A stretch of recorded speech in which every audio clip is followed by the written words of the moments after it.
What's up, YouTube? My name is Kenny J, the insurance guru, and this is Kenny J TV.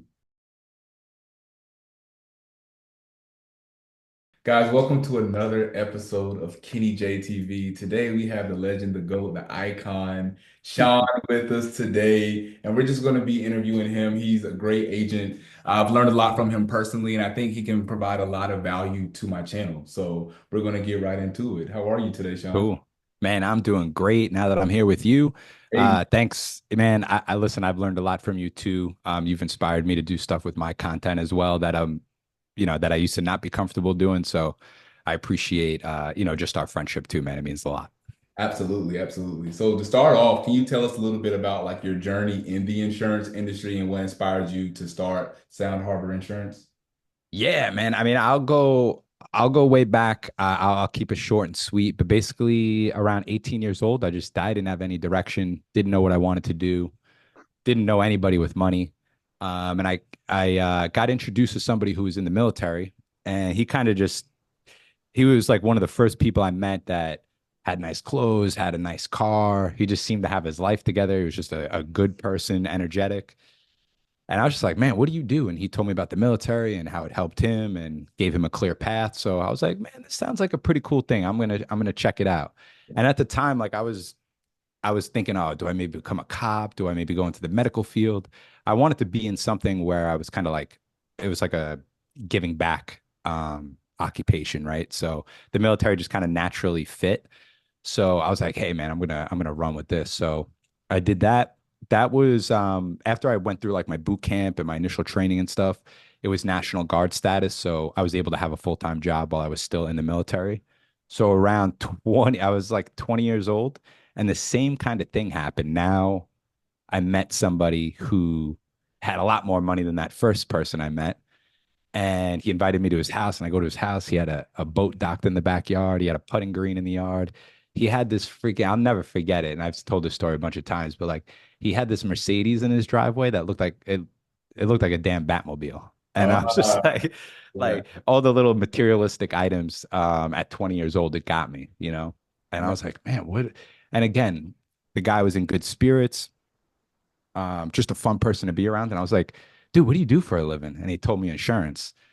And I just was just a curious mindset. I asked him a lot of questions about it. And I was just like, you hiring? And he's like, well, with insurance, you got to get your license and all this stuff. So, yeah, if you get your license, come talk to me. So I remember I went home, Googled how to get your PNC insurance license in New York.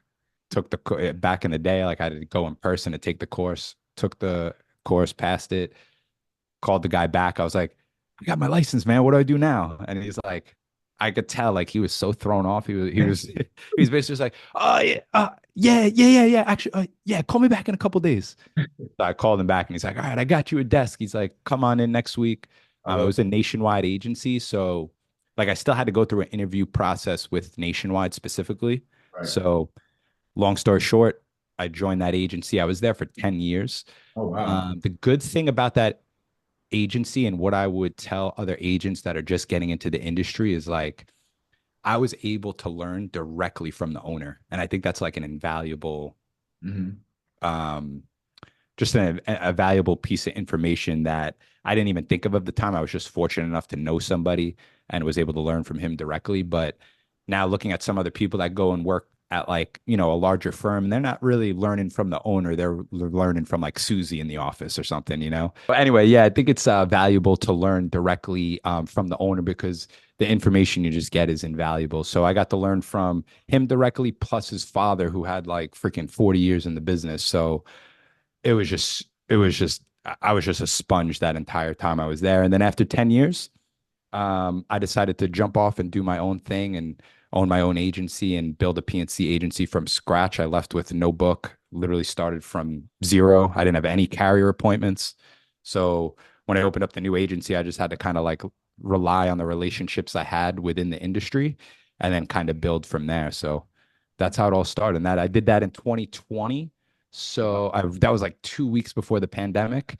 And in New York, it was crazy when the pandemic hit, like virtually everything shut down. So it was a bit of a scary time, but we made it through. Absolutely. And then do you wish that you would have left sooner? Because you were there for 10 years, which is a decade, you know what I mean? Or are you glad that you stayed for 10 years to learn systems and processes and learn the industry? I love this question. I think I wouldn't change it. You know, looking back at it, the more I've like reflected on that, I thought about that a lot to myself too. Like, oh man, what happens if I left at 5 years, you know? Yeah, But for me, like the 10-year mark was perfect, right? Like I got in the industry when I was 20. So I opened up my own place when I was 30. Like I'm fine with that overall. And like at the end of the day, you know how this business is, Kenny. It's a long game. So absolutely. I went into it knowing like I might not even make any like real money until another 5 years into the industry, you know? So I wouldn't change it. But if I were talking to a new agent, you know, because I've had friends in the past be like, "Oh, I'm going to open up this Allstate agency," and I'm like, "Yeah, but you have no experience. How are you going to open an agency?" And they're like, "Oh, you know, they're going to give me a business plan." I'm like, "I get it, but Yeah, it's not as that's not for me. Like I want to be in the trenches. I want to learn from somebody else, and then branch off and do my own thing if that's still what I want to do, you know? So my advice to somebody who's getting into the industry is find a mentor, someone you look up to, maybe a culture that you really like at an agency and become a part of that and then be there for a while and see if you want to go on your own eventually or if you want to just build an empire with somebody else, you know? Because the no. journey is a lot more fun with somebody else, let me tell you. Absolutely, absolutely. So I wanted to get into like you're the restaurant insurance like guru out here. Like you're out here doing it. So Thanks. like why Thanks. did you decide to specialize in restaurant insurance? And does like I know with New York right now, a lot of like the PNC market is shut down. Did that play a part with you going the restaurant route or So yeah, I'll start off by saying never I don't think it's a good idea to have all your eggs in one basket in the insurance space. So, one thing I learned very early on is to have a nice base of and this is in the PNC space, have a nice base of personal lines. So, home, auto, flood, maybe a little life insurance too. Like life insurance is great. And then, you know, get into the business stuff, but have both avenues. God forbid something like a COVID happens and every restaurant in the city shuts down, right? So, basically, I mean, the way I found the restaurant space is kind of just by accident. Like so when I first started at Nationwide, I did a lot of home, auto, life insurance, and I just did personal lines the first couple of years. Then I got more into commercial, and the agency owner I was with at the time, he specialized in construction. So he started showing me some construction accounts. I started working on some of those.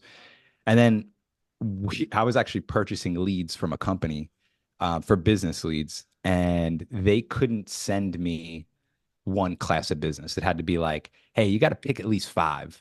So I was just like, I have just basically, and I'm just telling you the truth here. Like I was just like, contractors. What yeah. other ones have high premiums? Oh, maybe restaurants. You Yeah. know? And then I worked. What happened was I got in the door at some of the restaurants in the city and stuff, and I'm like, man, this is cool. Like I get to go into like all these like legendary restaurants in the city. I get to see how they operate. I get to talk to these business owners directly, and they're great accounts to work on. Like they're virtually like low service. I mean, if you're comparing them to a contractor, you Hmm. know. Okay. So for me, man, and like restaurants, they have you know, they need general liability, they need liquor liability, they need assault and battery, they need employment practice liability, workers' comp, employee benefits, life insurance, buy sell agreement. I mean, there's so many different things a restaurant really needs insurance wise. And listen, I'll just be honest, like it took me a long time to figure out how to write all those lines of business and even understand what all those lines of businesses meant. Absolutely. But the only way I got to learn is just by seeing more and more of them, you know, day in and day out. So I kind of just fell into it, honestly. But then I liked it. So now, like, now I still focus on contractors, restaurants, coastal homeowners. Like, those are kind of like my three main niches, you know? Oh, wow. That's amazing. Yeah. And then what strategies have been most effective for building like trust and long-term relationships with restaurant owners? Because it's not easy to just call and say, hey, I'm selling insurance, give me a chance. So like how are you building like these relationships? Yeah. So from a prospecting standpoint, well, let me answer your question first. So as far as the long-term relationship goes, like I'm not going to give you like a sexy answer here. Like when I tell someone I'm going to do something, I do it. So if I tell somebody, like, I sit down with them, and this is one of the things that took me a while to learn, but it's like setting the expectation. So when I sit down with them and I do my fact finding, right, like just gathering the info to see if I can even help them, I'll tell them, hey, I'm going to tell them exactly what I'm going to do. Hey, I'm going to take this information, because you got to think about it. A lot of these business owners, restaurants aside, like, they have really no idea what we do from the insurance side of things, like as far as like obtaining a quote and stuff. So I'll tell them straight up, like, hey, I'm going to take your information. I'm going to put together a beautiful submission. I might even put together a video for the underwriter. I'm going to send it to the underwriter. They're going to send it out to a bunch of different carriers, and they're going to present their best proposal back. I'm going to look it over and see if it makes sense to send to somebody else to quote. And once I have a proposal together, it'll probably take 3 to 4 business days, maybe a little longer if we need loss runs. And then I'll come back, sit down with you, and we'll go over all the numbers. Does that seem fair enough? And they'll either tell me, oh yeah, 4 days, oh, next week is fine, or whatever the case is. But I'm setting the expectation, because if you don't, what I found out the hard way is people will call you before you even get back to the office. Hey, where's my quote? I'm like, whoa, Yeah, yeah. So you got to set the expectation, whether it's home, auto, life insurance, business insurance. That was the biggest thing. And I felt like that helped build the long-term relationships. And, if somebody asks me a question, especially earlier on in my career for the newer agents, like, I didn't know the answer to a lot of stuff. So 90% of the time I was just, honestly, I don't know the answer to that, but I'll write it down. And when I get back to the office, I'll find the answer and I'll get back to you by the end of the day today.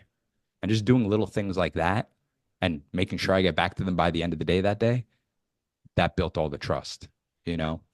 And as far as like prospecting goes, how I got in front of them, there's several different ways to do it. Um, you know, I'm a true believer in cold calling, right? So you have to be a little strategic with it though. Like, I don't just pay for any old list and call on it. Like, I want to pay for a list where, in New York specifically, like, I can find out all their expiration dates, right? Mhm. And then this way, when I call, it's a little warmer. I could be, hey, this is Sean from Sound Harbor Insurance. I was just calling because I saw your workers' comp policy with Travelers is coming up in 2 months. I know rates in the insurance space have gone, have skyrocketed over the last 2 years. So I just wanted to reach out and see if you'd like a second opinion on your business policies. I'm local. I'm right down the block from you guys all the time. So just wanted to reach out and see if you guys could use some help. Very honest. I just tell them what's going on in the market now. And a lot of times they're surprised because they're like, "Yeah, I can't tell you how many times like I've had people, you're my current agent? How do you know my renewal date?" And just doing that little homework up front makes Absolutely. a difference, right? And then as you do that over time, you're going to start getting referrals, right? Even if you don't ask, I mean, you should ask for referrals, but even if you don't ask, if you're doing that the right thing, like we discussed before, and getting back to people when you say, they're going to start referring you business to other restaurant owners. So Gems. You are dropping gems, man. And is it just you, or do you have a team? yeah, we got a team. So right now I have um, we call him the VP. We got Ryan in the office. He's a producer in my office. We got Daniela, who helps from like the executive and assistant side of things, like checking emails, helping with some back end service tasks, answering the phones. We have Marsha, who's a licensed personal lines person. Ron, who's a licensed commercial lines person. And then we have someone who helps with social media. That's amazing. So how's that been like managing a team? Like, I have two people on my team, and it's completely different than just going out here and doing it yourself. You have to, work on employee development and just making sure they're bought in so many different things. Yeah, I think when it comes to the team, like, it depends. Like, everyone's agency is different, right? Like, we're mainly virtual, right? So we just want to stay in touch. So it sounds silly, but like setting up like weekly team meetings with everybody, right? So we're all on the call together at least once a week. One-to-ones where we catch up once every 2 weeks and just go over any issues. But I try to keep my door open as much as possible, meaning if like I make it known that like if they need something, they can reach out to me. You know what I mean? Because listen, at the end of the day, like at the end of the day, like I want them to be able to learn from my mistakes. So if there's anything I can help them with, to almost like a cheat sheet, like, here, Yeah, take this and cheat on the test, because I absolutely.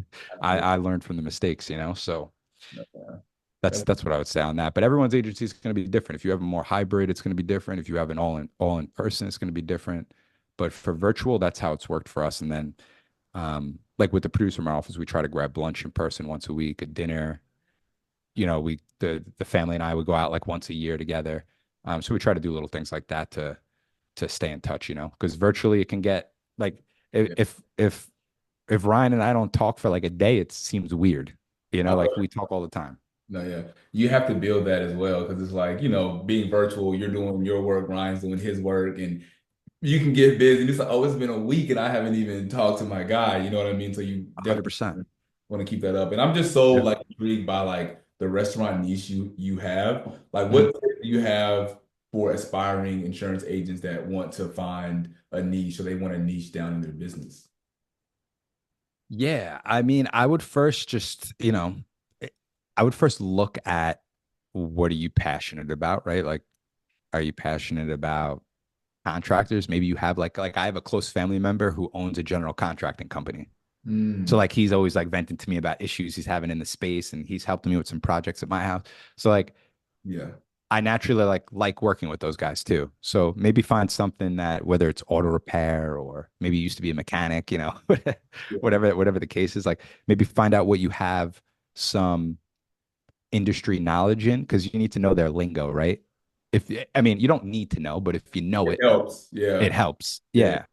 And listen, at the end of the day, I didn't know any restaurant insurance lingo, but when I Yeah. got into the space, the more I got around them, the more I got to know it a little bit better, right? So I wouldn't overthink this part of it. Just, you know, if I Yeah. had my business hat on, I would look like, hey, how many of them are in my area? Does it make sense to go after? Because me Mhm. personally, I'd rather start local, right? Instead of trying to go like nationally. So look locally, like how many, like let's say you wanted to, Kenny, let's say you wanted to go after restaurants. Like how many restaurants are you in a major city? How many are in your area? If you said yes, I said, okay, that's a good start. Yeah. Now, are you passionate about it? Do you like going to restaurants? Like I know I see your espresso martini every once in a while, right? So like I know you like that stuff. So Yeah. maybe you do naturally gravitate towards it because you get good vibes from the space. You're in a local town that has a lot of them, and now you have a big list to call on. Um, so I would say figure out kind of what you're passionate about, what you'd like. And even if you're not passionate about it now, but you'd like to learn more about it, right? Figure out how many are in your area and make sure you can contact enough of them. And then if you can, this is something I'm getting more involved with this year. I just joined one actually, is like, so for you, Kenny, in your area, see if there's like a restaurant association that you can join. Like, so for instance, New York has the New York Restaurant, the New York State Restaurant Association, and insurance agents can join it. Other people can join it. So if you could find like a niche association like that, like I just joined a electrical contractors one in my area. So, you could look at that too. And that's a great way to get in front of your avatar. That is amazing. How do you go about kind of switching gears here? How do you go about like work-life balance? I like to ask every agent this. A lot of people say work-life balance doesn't exist. So I want to hear your take, as a business owner and then, as an insurance agent as well. What does that work-life balance look like? Because you have a family. So it's a little different. You can't just go, go, go. You gotta, what'd you say the other day? You're Oh, I picking can go, go, picking your go. kids up from school and you're I there. could So listen, I could go, go, go. I yeah. think everyone's gonna be different here. So I'm just gonna tell you what's worked for me. And what's worked for me is that when I don't think about work-life balance and I just do what makes me happy, that's going to in turn affect everyone else in my family. So if I need to work a couple of extra hours, I just make sure I communicate that with my wife, right? Like, hey, and this is something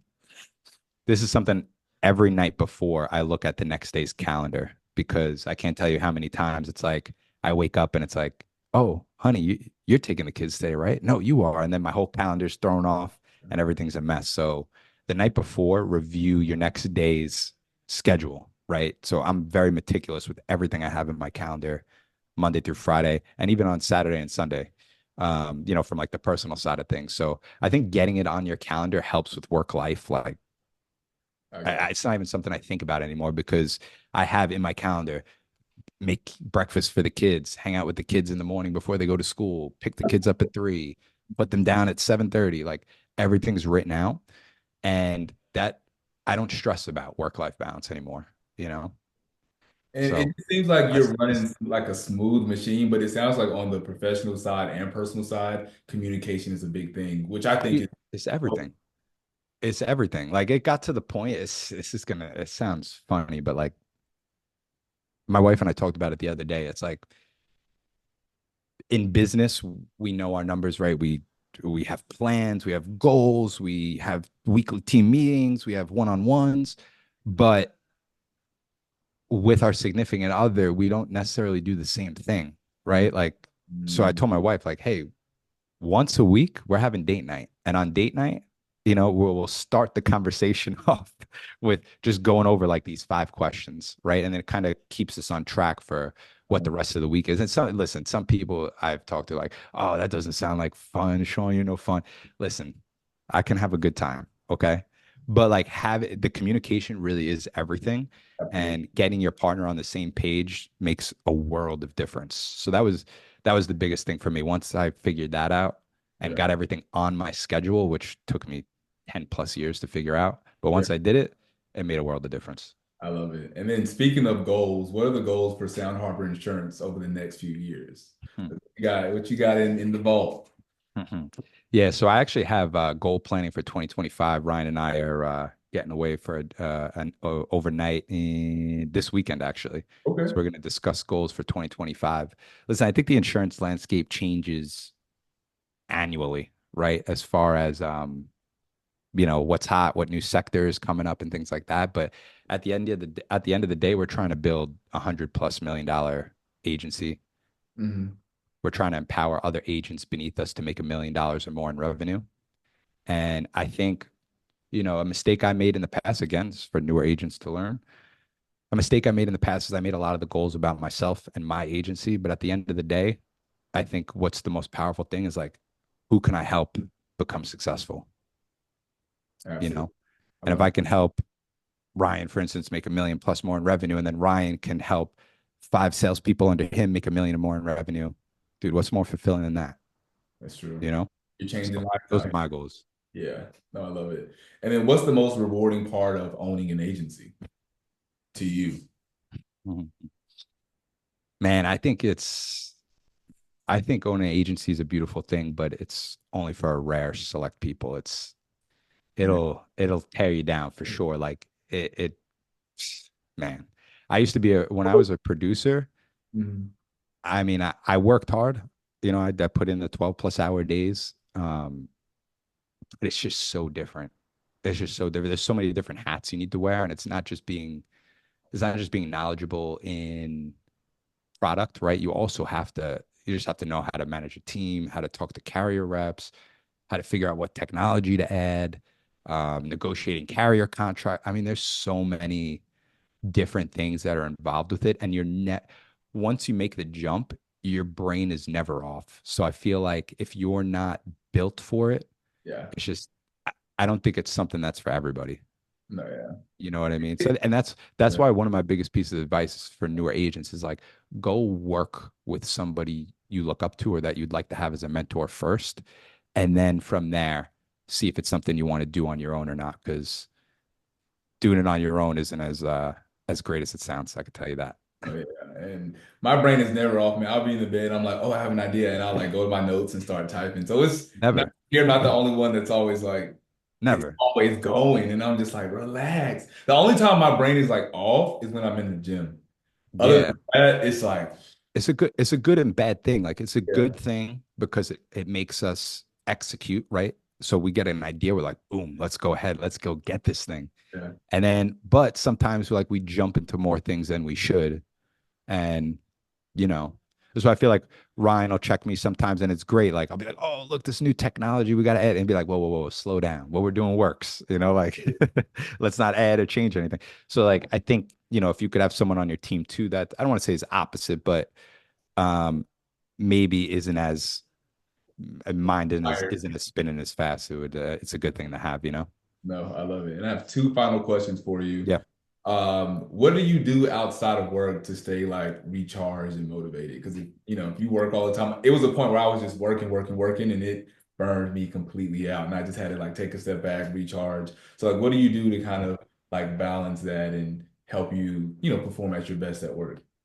Yeah, so this is the biggest thing. If you take anything from this call between Kenny and I, please take this because I think this is probably one of the least things talked about in our industry, and that's like your mindset, right? And Mm. how to stay sharp. Because what I've noticed from a lot of people in this industry is ups and downs. And what I mean by that is they're hot for 2 weeks, they make all the calls, they do all the activity, they start getting lots of business. Oh, I'm gonna chill for a week. And then now all of a sudden you're on the downtrend. And oh crap, I gotta make more money. Oh, I'm gonna do more activity and then come down again. And it's just like, and I hear it from some people I'm close to. Like I hear it in their voice.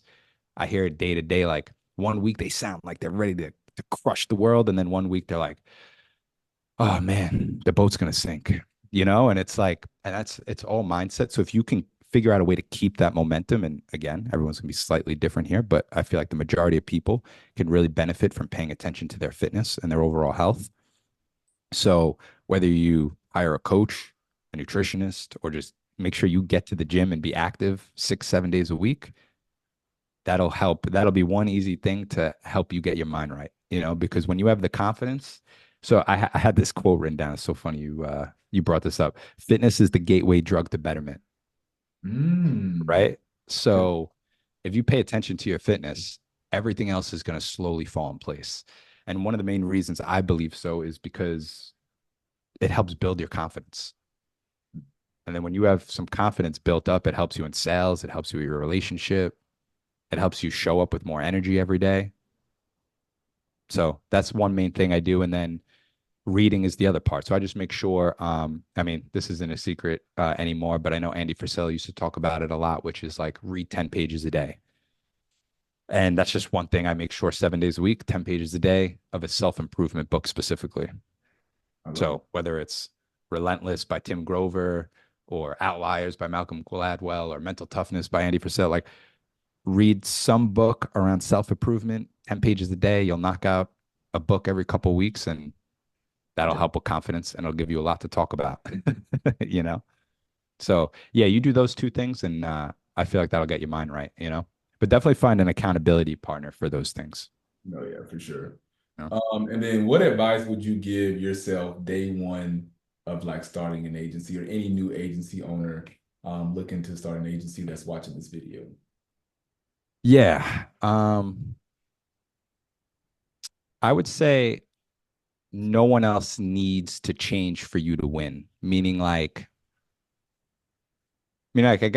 I guess in the beginning, like I had the mindset of, oh well, I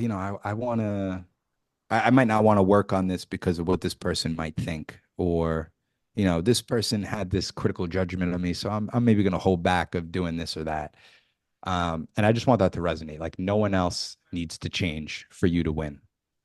So if Mm, someone's telling you you can't do it, or it's gonna take too long, or you're not gonna make money the first year, you'll figure it out. Just stay consistent, keep that momentum that Kenny and I were just talking about, right? Focus on your fitness and everything else is just going to fall in place. But you got to stay consistent. It's a long game, especially in this insurance space. So I would tell any new agent that's looking to get out there, just, man, don't look at 1, 2, 3 years. Look at what your life's going to be like 5, 10, 15, 20 years. And unselfishly think of the people you can help and make an impact on instead of just yourself. So like I was saying before with the agency stuff, like make the goals about you is cool, but also have goals on how you can help other people. And I think that's what's going to make it more exciting and easier to stay the long game. Sheesh. He has dropped some gems today. I'll leave y'all with this quote. Your future isn't built on what you do occasionally, but what you do consistently. And that is a quote that I live by because, we, like you say, it's ups and downs, and we're going hard for like 2 weeks and you go back down. It's not going to really build a secure future for you. How can people find you, reach out to you, kind of give them all that Yeah. information? Yeah, yeah. Yeah. So what you can do, message me on Instagram, Sean P. Fitz. That's SHAWN P Fitz FITZ. You could also, I started documenting my journey about 2 months ago. documenting my journey from zero scratch to a million plus in revenue on YouTube. So if you go to Sean Fitzgerald on YouTube, you could find that on there as well. I had no Uh, idea. Did I know that? I hey, don't think I knew that. full of secrets, full of secrets. And Wow. then you could also text me 631-871-2619. Now, don't be blowing him up with random questions, y'all. Just, if you need some insurance, reach out to my guy. Hey, Sean, I appreciate you. Guys, don't forget to like, comment, share, and subscribe, and hit that bell for my latest notifications. We're dropping a video every week. Again, my name is Kenny J, the insurance guru, and this is Kenny J TV.